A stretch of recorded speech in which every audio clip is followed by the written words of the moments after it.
borom galam ca def ma ne su ko misaal sëriñ dan mare madam bu doon soldaar garaat ba day romb général sëriñ dan mare madam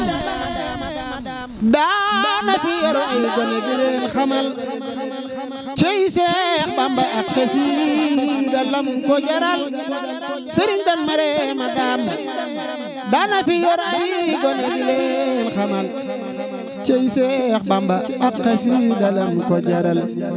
jarama ko sëriñ dan mare madam gaynde ngeloor gi bayu fallu dan mare madam jarama ko ka sëriñ dan mare madam gaynde ngeloor gi bayu fallu dan mare madam jarama ko ka sëriñ dan mare madam gaynde ngeloor gi bayu faati dan mare madam jarama ko ka sëriñ dan mare madam gaynde ngeloor gi bayu faati dan mare madam jarama ko ka sëriñ dan mare madam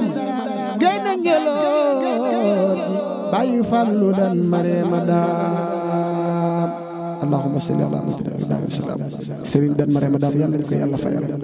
yokk leeram taasu ci barke Seexul Xadiim lépp lu ngeen def comme prestation jëm si wàllu audiovisuel contacte leen Khadim Ndiaye borom Ndiaye Pro mi ngi si route de Belel jàkkaarloog boulangerie Gaynde Fatma woote leen gaaw si 77 325 68 20 77 325 68 20 boo bëggee liggéey bu xarañ liggéey bu tegu si temps am talibi gaaw efficace contactel Khadim Ndiaye da ngay am la nga bëgg si liggéey bu set wecc.